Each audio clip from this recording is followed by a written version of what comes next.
Alright, welcome back to Attic Antics. I am in the attic, in my lair, where I belong, with my good pal, Caelan Chamberlain. What? Hello, I'm Caelan. This is Caelan. That's all. She's Caelan. Thanks for tuning in, guys. Clocking out. That's the end. No, well, you didn't even make it through 30 seconds. That sucks. I'm a quick person. You're a quick person? Yeah. Is it good to be a quick person? No. In all senses of the word? Nope. Why not? You don't have time to enjoy it, and the moments are quick, but you remember them for a long time. Why is it that we can do so much shit in a 24-hour period? Some days, but on other days, we like roll around and like do blob things. Because we're not supposed to do so much in a day. We're always supposed to be blobbing around. You should never be productive. But like think about it. We're like humans were made to just like waddle around and find food. And that's it. That's and pretty here productive, we are. man. Here we are. Like you spend all day just finding food and like So now a that place we to all sleep. have food and a place to sleep. Well, now we're like, now I gotta do 7 things in a day. I gotta go to school, I gotta do my homework, then I gotta do this, then I gotta do that. I gotta apply to college, I gotta, all that stuff. I don't think everybody has to do that. I think it's Okay. mostly like go to a job, get money, do other things that make happy. It's a journey. It's about the journey. Yeah, So but my life lately has been like, it's been quick. it's felt quick. Why has it felt quick? Well, if you do a lot of things for a little amount of time, then it's quick. So what have your lots of things been in a short amount of time? Well, it's like, Yeah, this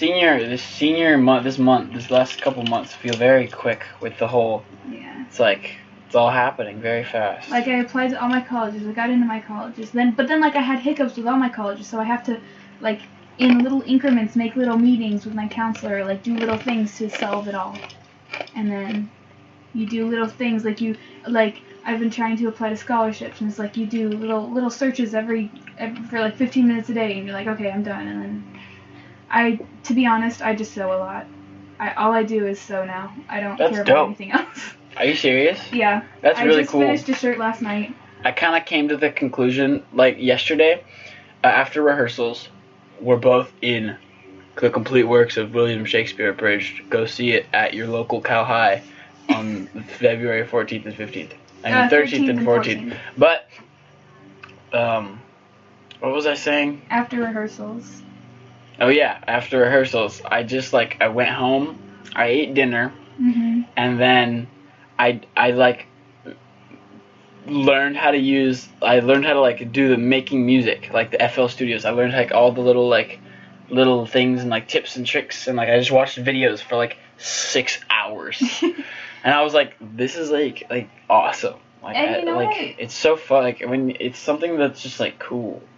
I feel like you have a similar passion for sewing. Yeah, I realized that I'm so when you're in school, you're spending a lot of time doing stuff that you just don't like to do. Yes. I'm not a school hater. I love to learn and all that, but reading and analyzing books. I hate analyzing books. I just want to read it. I don't want to analyze it. Or doing math homework or all this stuff that you don't really like to do. And I'm very lucky that I found something that I really like to do where I can just spend 5 hours doing something and still not be done. Part of that is annoying, but the other part is I get to spend 5 hours and just say I've been productive for 5 hours. I might not have done shit. I might have ironed a pattern. I might have ironed paper for 2 hours. But I enjoyed every second of it, I totally feel that. Yesterday, in that whatever, I was watching this video about how to make your very first lo-fi beat. And it was all these tips with modulators and different mixers, how to just mix. It was a lot of mixing and creating the patterns and creating the melodies. And I was watching this. It was a 40-minute video that I kept pausing and going back, and then I screwed up because I messed up all the settings, and then I redid it, and that took like then I figured out, and I was like, the thing that just took me like 2 hours to do, I literally just redid in like 10 minutes. And I was like, oh my god. And I feel that for sewing too, because I'll make mistakes like that where I'll mess something up and I'll have to like unstitch, like seam rip out everything. But then, and it's frustrating that I messed up, but then it feels so good when I like fix it, you know? Like it feels so good to like to realize that you got the settings wrong, so you have to delete 2 hours of work. And then take like 2 seconds to switch the timer, and then take the next 2 hours to do it all again. Mm-hmm. But like, there's something about like art and like craftsmanship. The outcome. Yeah, and so much I feel like is now focused on academics, like learning how to do math. Like I always go back to math because I just find it. I'm okay at math, but it's like I have to take time to figure it out. But it feels like the way it's taught to me is just like quick, learn. Learn it, do it. And I like, felt that hardcore in pre-calc. And you can fake learning stuff. Like, you can fake that so good. You can just memorize, you know? How many people do you think got into Harvard because they cheated? I'm sure that in, like, the past 10 years, everyone who got into Harvard cheated. It's, like, the smartest way to do it. And there's one part of me that's, like, very academic and, like, I love history and that sort of stuff. But there's another part of me that's just, like, I just want to get my hands on something and do it. And for me, that's why sewing is so cool. Because you just get your hands in and you're doing it. And you don't have to, like, be stressed. And you don't have to be, like, it doesn't matter as much. You can go back and fix things. It's not like you're writing in pen, you know. And you can fix it. And you can work on it and think about it. And it's, like, you put in this hard work and it's a great outcome rather than you flipping through a textbook. Yeah. And like, and there's also something about working like what you're doing with music where you're learning as you go and you're learning from yourself and you're learning from your mistakes. Intrinsic motivation, and you know, baby. And you know it's a mistake. In math, you find an answer. You don't know if it's right or not. You just know it's an answer, right? You can self-check and all that, but it's just like when you hear something wrong in a song, you're like, no, wait, stop, you know? Because you yourself, like, yeah, that makes a lot of sense. So in sewing, when do you yourself, you know that like you've made a mistake in like a stitch and you have to like go back and you can either, there's like 2 ways to do it normally. You either unstitch the seam and redo it, or you just kind of put it under the sewing machine and kind of do a hack job and like just sew a bunch over it. Hack. So, what do you like to sew? What do you like big pants and jackets and stuff? I'm not memorized, but I would say I mastered a pattern that's like a 1980s-esque jacket. Because I say I mastered it because I made one in a day. So I feel like that's pretty, you know, being able to cut everything out and do it all in one day. Yes. So then I went on, and I actually had some issues where I think it was like last semester, and I was working really hard at sewing, but also I had like marching band in school and like colleges, so I had a lot of stuff stacked up on top of each other, and I felt like whenever I went to sew, I couldn't do it right. Like I would mess everything up. I would sew the wrong pieces together, or there were like little issues that just couldn't get fixed, and it was just like, that's how it is now, because if you try and seam rip it, the fabric's gonna come apart or whatever, and it just felt like I considered like, I don't want my major to be fashion anymore. I'm going into mathematics or whatever, you know. But then I found that over Christmas break, and now I just finished a shirt, and I just felt like that was really good. Like, I made some mistakes with gathers because it's kind of hard to work with, but like, I feel good about this. And I think that there's a big part of like, if you're trying to do 10 things at once, none of them are going to be great. Yeah. Just do 1 or 2 things, and one that makes you happy, and like one that you have to do, whether it's work or like whatever your obligation is at the time. But do you design the shirt first before you go in and sew? It's just like baller? Just like whatever? No. You can do that, and I'm like working up to that level. How does that process like go about? If you're like a recreational sewer, could you, and then like after you answer that, like do you make them to be replicated, or do you make it so that they're only their own thing? Well, so when I make clothing right now, I'm not like tip top, like I haven't gone to college to sew yet. So right now I buy a pattern at the sewing store, and it's a bunch of pieces of paper that are shaped like how you want to cut this out. So you cut out those pieces of paper, and then you put them on your fabric, and you cut the fabric out that way. And then the Okay. pattern has directions on how to sew it. So the diagram that you're cutting out, that's like the style. Yeah, yeah. And then the fabric is like what you I can pick out any attached to fabric I want. That's another way you can kind of personalize it. And then what's nice is I think the best way to go about it is just to make the pattern just as it is first. And like then go back and say, I don't like the sleeves that way. And you can do them a little different. And then you can say, I like this a little different. And if you get really good, like I'm not there yet, Mhm. but people who get really good start writing notes. And they say, I made this shirt. I don't love the sleeves. The gathers were hard. Make sure to do this when you do it. That the pattern doesn't tell you, but you need to do. Do these, do this. This was good. This was bad. And they might start to. It's called pattern hacking, where like let's just say I get a pattern for like let's just say this shirt, right? It's a simple shirt with long sleeves, kind of long cuffs here. Simple shirt, kind of form fitting. And I say, all right, the next time I do this, I'm gonna make it short sleeve. So instead of cutting out this piece, I would cut it here, right? I would cut it halfway up my arm. For those that are listening, Everyone is listening. No one knows. No one knows what's going on. But like, you're making a shirt and you cut it. Instead of having long sleeves, you make it have short sleeves. And you kind of design those sleeves because you made it yourself. You can go on to like, let's say you're making a skirt. So let's say the skirt is just think of like an A-line skirt. So it just flares outward. And it's just two pieces of fabric, let's just say, sewed together. And then you say, well, I want half of the skirt to be this color and the other half to be that color. So you can like, I did a really cool project where I took a bunch of old jeans and I tore them up and I sewed them together to make the panels of a pattern. Does that make sense? Say again. So like you take all this fabric and you cut it all up, and then you have different types of fabric, and you sew them together. And you make them into like one long piece of fabric. And then you cut all your pieces out for that. You cut all your pieces out, and it's like this like mishmash of different washes of jean. Oh yeah, Yeah. that makes a lot of sense. Yeah. So like where you would go to the fabric store and buy a big sheet of fabric. Mhm. Instead, it's just like a bunch of those pieces of fabric, but they're Yeah. all stitched together, and then you use that as your thing. Yeah. So that you then cut.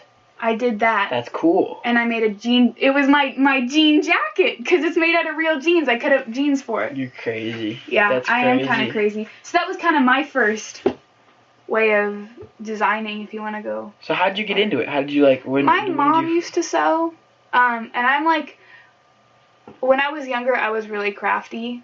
Like Crafty. Yeah, so I started learning how to embroider, Nice. and then I was like, Mom, I want to learn how to sew, and she was like, I don't know. So she kind of taught me how to sew, but like it was also like Hand sew or sew machine? sew machine. Gotcha. There was a girl I saw on her Snapchat story. She was like holding a pattern, and she was like, I'm gonna sew this, wish me luck. And I DM'd her and I was like, wow, do you have a sewing machine? She said, no, I'm doing it by hand. And I was like, oh, she's not gonna finish. Good luck, bye. But like now, so in like the 1800s they had to hand sew. Like Victorian era, it was like they had evidence that women would every three strands of thread in your fabric Yeah. would be one stitch. Can you imagine doing that for like Oh my god. all of your arm, all of like hemming a skirt? Oh my god.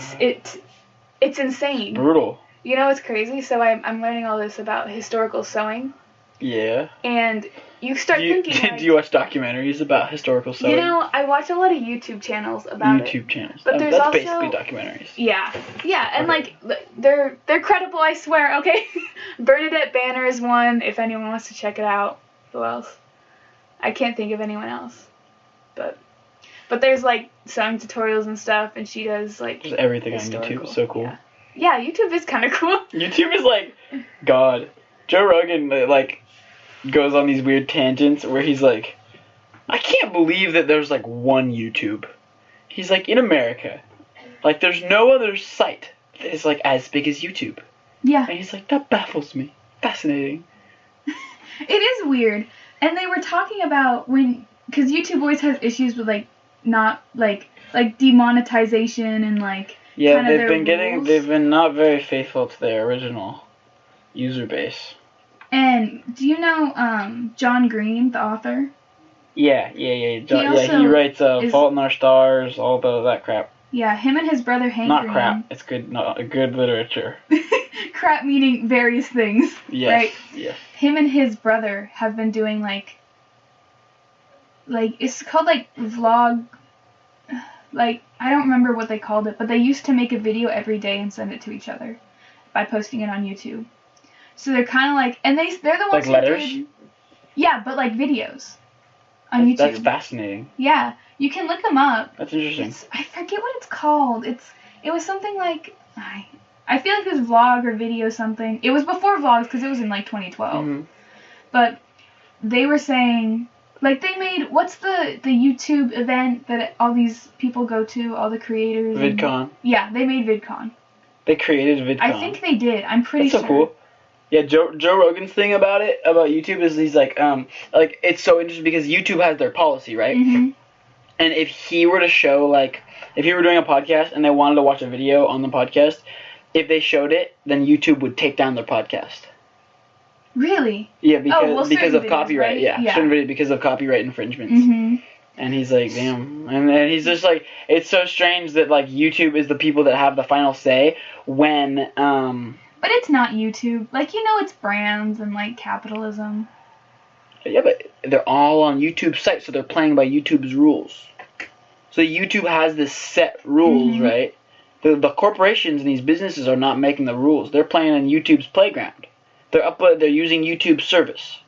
So they have to listen to YouTube's rules, right? And YouTube is trying to protect these people, but at the same time they're basically like what they were doing. I stopped watching YouTube when there was a lot of controversy over demonetization of if you said the F word twice. Yeah. And I was like, are you serious? They're like, yeah, we don't want our advertisers to have to support That's the thing. such content. And I'm like, it all goes back to the advertisers. Oh, yeah, you make a good point. It goes back, not the corporations who are making the videos, the ones who are putting ads the in ones the who videos. pay YouTube. Yeah. They're sugar daddies.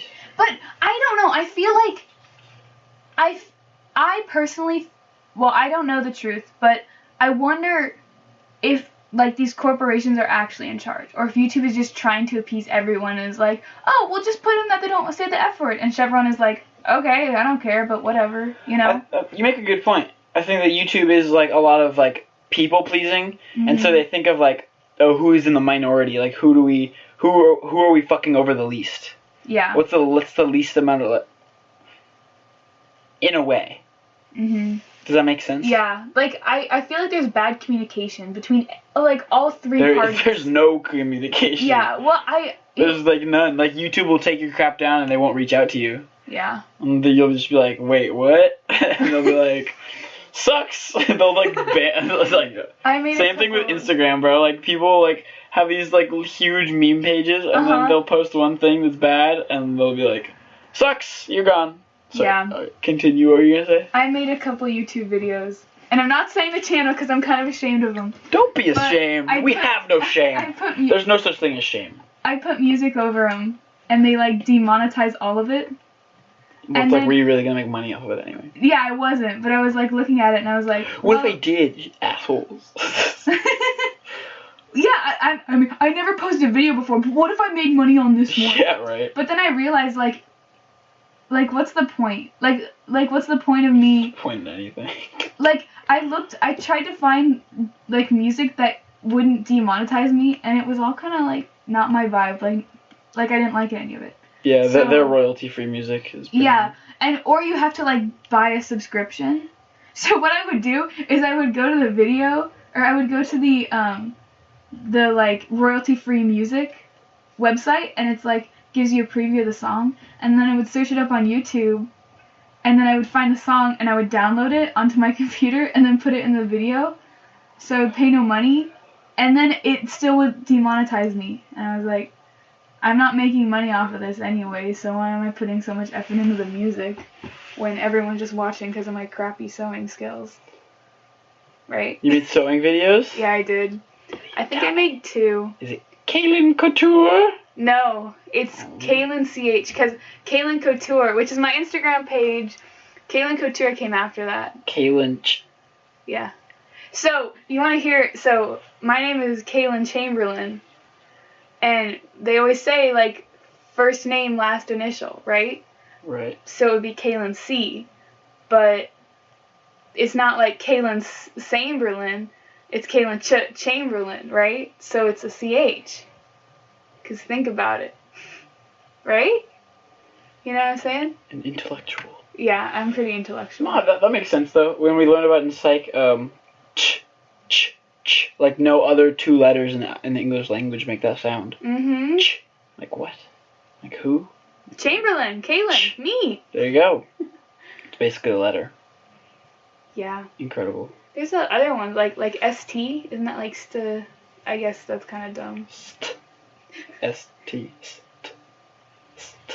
There's, like there's QU, some like sound- QU is not one because you can make that sound with a KW. Qua. Qua. Oh. What about SH? Shh. Yeah, that's one. Yeah. Shh. There was something like CA is like K, like Caelan, and then CH is Ch, and then CE is like ceiling. Yes. C is like a weird letter. Alright, Caelan. Let's continue. On to the next topic. What's the next topic? So, let's... Are we doing some, like, Reader's Theater? Yep, this is some Reader's Theater. So we'll start with your idea, on, Marie Antoinette. Okay. And King Louis. So I will play the part of King Louis, and Caelan will play the part of Marie Antoinette. Let's preface it a little bit. No preface. No, right it needs a preface. Fine. This is Marie Antoinette and King Louis, if their relationship lasted from, let's just say 1850s till, from before the French Revolution until the 1980s. Action.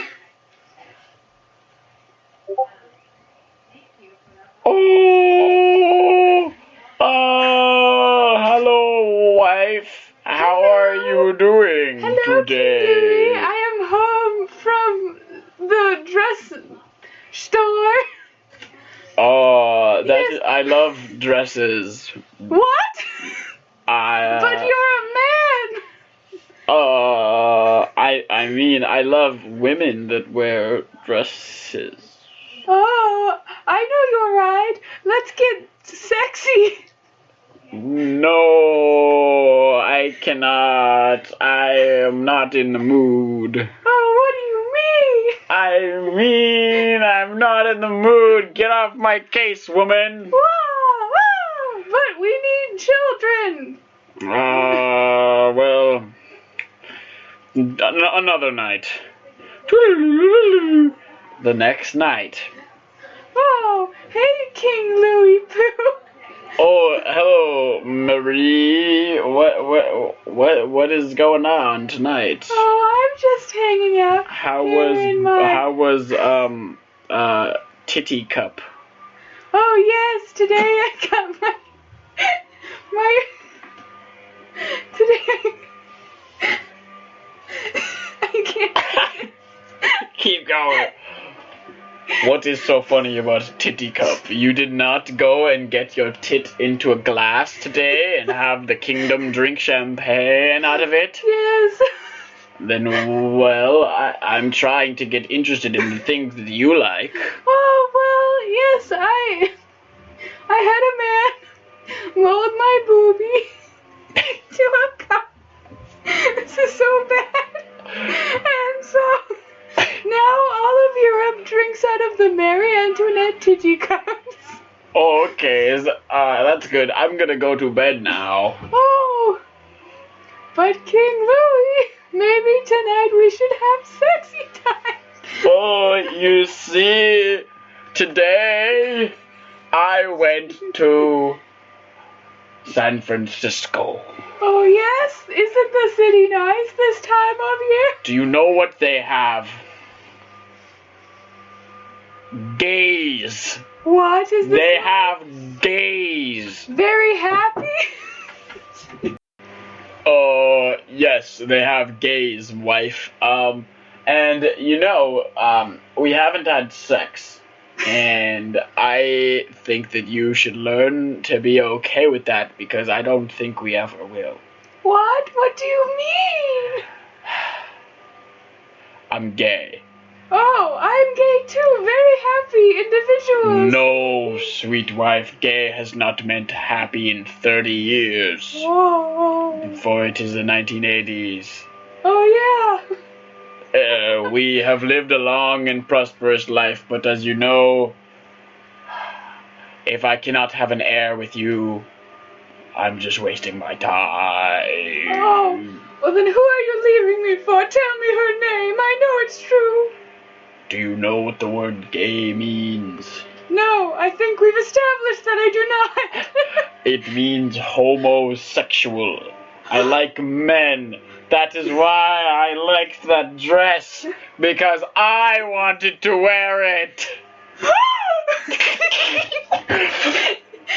I have some terrible news. What is this terrible news? It's my last day on Earth. Okay, wait. Note, at this point, King Louis is wearing a metallic crop top, jegging shorts, and fishnets underneath. I went to a punk metal concert. Oh, not the punk metal concert. You know what? The men there really know how to treat people right. And my terrible news is that I've contracted AIDS. Yes. Yes, wife. So you're going to have to say goodbye. Good thing we don't have any children, so I don't have to say goodbye to them. Oh no! I'll have to join the workforce and wear ugly shoulder pads! No! No, you can make money off of your titty cup. Oh, you're right. Have a good life, wife. At least I still have my titty cup. Goodbye, my sweet, who I wasn't really in love with, for this was an arranged marriage set forth more than 100 years ago, and we are just living in the 1980s in this fictional universe that two high school students have created for us. Good morrow, my sweet, or lack thereof. And scene. Very cool. Thank you. It wasn't written for, I just want to know, it wasn't written for a radio show. It was written for a video. Interpretive dance. Yeah, it was actually an interpretive dance with voiceover. You just didn't see it. Alright, do you know, let's think. Okay, Caelan. I am a man who owns a company, and I am looking for investors. Tell me why your investment, how much are you planning to invest in my business company? Well, sir, I guess first I would have to know, what kind of business do you plan on running here? Hey, businessy business. Oh, that sounds very good. Yes, we make money. So, how much money are we talking about here? Well, I was thinking maybe I would fold up a piece of paper and slide it across the table. And if you feel that this is a good number, maybe read it out. Slides the paper over table. Why, good sir, this is not money. This is just the word bees. Bees for everyone! As he yells this and laughs, bees fly out of his top hat and attack the businessman with disgust. The businessman may sound like he is laughing, but is he actually... Ah, not the bees! The bees! The bees were supposed to... I don't know, what were the bees? The bees attack the businessman, but then take over the business, creating 100% more efficiency and creating a Ratatouille-esque workplace. All hail the bees! Bees! Bees! What did the bees turn the company into? Oh, well, you see, obviously it is not a honey company. It is real estate. Ah. The investor invests $1 million into the bees in real estate place. This is why climate change is saving the world. Kill the bees. It's not the immigrants stealing our jobs. It's the bees. It's the damn bees. And see. Okay. I am now.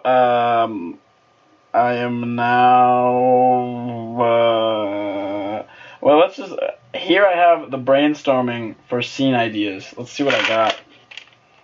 Well, I don't want to take a scene if it's your and Seth's. Well, let's see. Robbie's house. There's dead bodies. Every man has. And this man's got every Adam Sandler movie printed at Robbie's house. And okay, why don't you be Robbie and I'll be the new girlfriend who's coming to his flat for the first time. Hi! Oh my god, I can't believe I got a girl to come with me.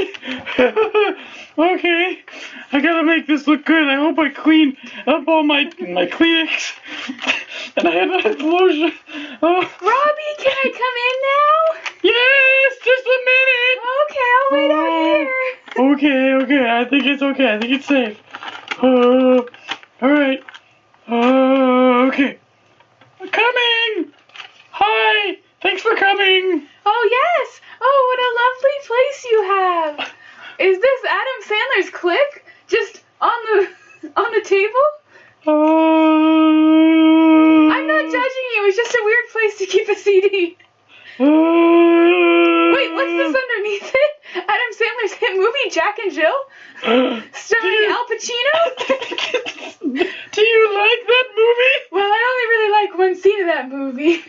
What scene? It's the last scene where Al Pacino is in the store Dunkin' Donuts and he sings, "What's my name?" and everyone replies, "Dunkachino!" And there's a dance number to it. But other than that, I don't really like Adam Sandler.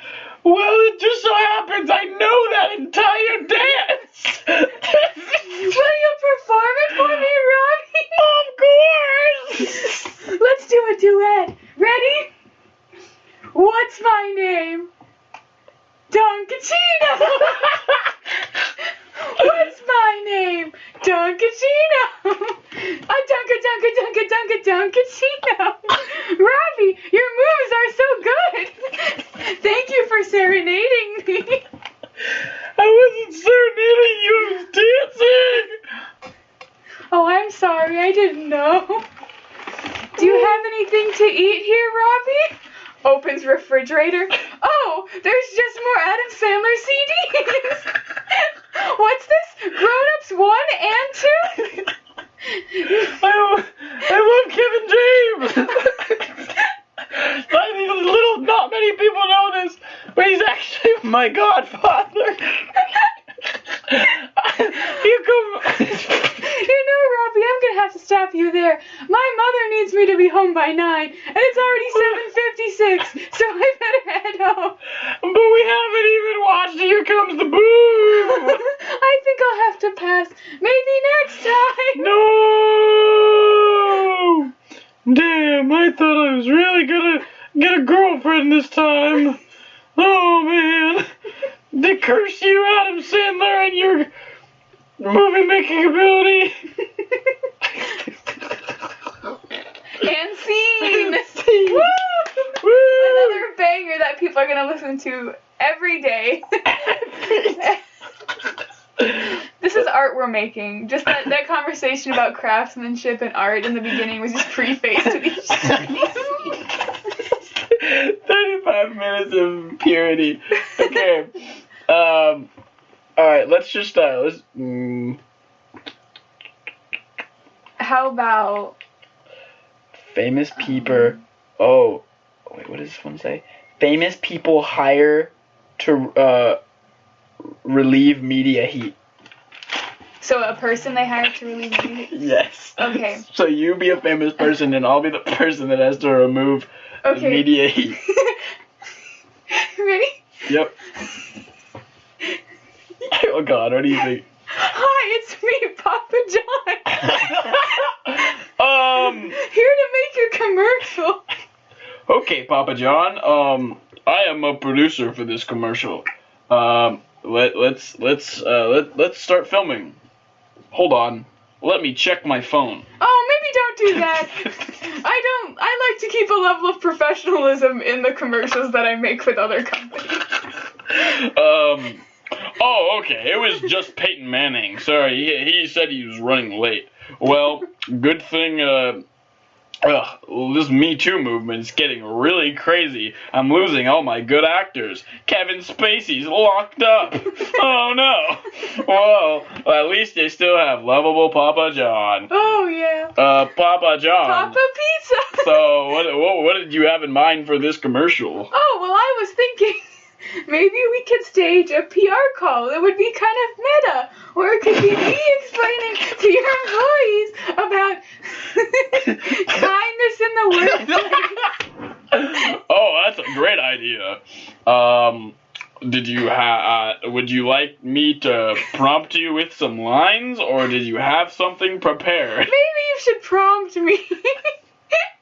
Well, let's start out with, just look to the camera, hold out the pizza, and say this. This pizza is like women. We want to care for this pizza. We want to nurture this pizza and bake it at 350 degrees.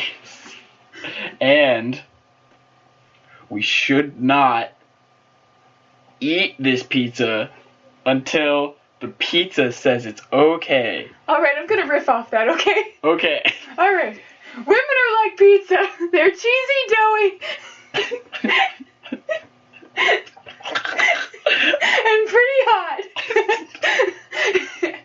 Papa John proceeds to eat all of the pizza in one bite. Thank you. Alright, how was that, director? Hold on, I'm getting a phone call. No, don't answer your phone. This isn't cool, man. What's that? What's that? Stop. Oh. I'll just go. And scene. Oh my god. This is absurd. Art in the I'm so sorry to everyone. Oh my god. Oh my god. Too good. Let's see what else we got. Why do I have blank pages? Okay. They're ideas that you wrote in invisible ink so no one could steal them. No, I'm a freaking genius. I'm gonna make this Trump scene that I wrote. So I wrote a Trump scene with Seth. Mm-hmm. Trump. The idea of the scene is that Trump hired a new advisor. He fired his whole council or his whole advisors, and he went to a private advisor firm called Wiser Advisor Co. and this dude comes in and he's like, "Where's Wiser? Where's Advisor?" And then it's just Trump talking about all of the things that he doesn't like that most of the public is actually cool with, and this dude just trying to get him to like understand that he should maybe do things. Why don't we change it a little bit? Why don't we do Donald Trump fires everyone and hires Kris Jenner to manage him, as she's done such a great job with Kim K and or Kris Kardashian, I'm sorry, the mother. Okay. Alright. Who's gonna be Kris? Who's gonna be Trump? Do you know a lot about Kris Jenner? Or I know a bit. Okay, let's just go off that. I'll be Donald Trump. Alright. How does he talk? He goes. He talks a little bit like this. Okay. You know how he talks. Vaguely, I don't really. Okay, whatever. You know, he does a lot of huge. He accentuates his words. Do you want to be Trump, Cam? Nah, you can be Okay. Trump. Huge. I'm so bad at it. Okay. Alright. Okay. Alright, Donald. It seems your career's headed for the dumps. You've left reality TV behind in the dust, but if there's one thing I know is how to ramp up some drama. Alright, Kris. Tell me what I need to do. Alright, sir. Mr. President, sir. So what you're gonna need to do is have sex with black men. Post it on. This is perfect. And you're gonna take a video of it and post it on the internet. Wait. I can't just have sex with black men. Why not, Donald? Do you have a problem with my methods? Oh, no reason. Do we have to film it? Yes, that's how it works. Well, alright. What's his name? Ben Carson. Turning bad right there. Oh god. Oh my god. Auntie. Oh Jesus Christ. I got the name right? It was. Yeah, it was he's Ben the Carson. sleepy doctor. Okay. The sleepy neurosurgeon. I love him. Oh my god. Never was there a funnier moment when Trevor Noah was talking about the Republican debates and Ben Carson missed his cue for his name and then he just stood off stage, like right to the left, and there was a camera on him watching, and as he watched every single candidate walk by him, he patted them on the back. And they all were like, "What are you doing? What are you doing, Ben? What are you doing?" Poor Ben Carson. Oh my god. Caelan, so what's your favorite part about sewing? Sewing? Yeah, what's the best part? To be honest, I feel like one of my favorite parts, okay, so first of all, like creating things and being able to wear it. And second of all, I get to like, So absurd. what do you mean? No, not you, just the concept of this. Yeah, just the fact that we were like in deep conversation about creating art, and then we went into like shitty voice skits, if you want to call them that. I think it was great. And now we're back. Do you want to do a scene about sewing? Yeah, let's do a scene about sewing. How about this? I'm Gianni Versace.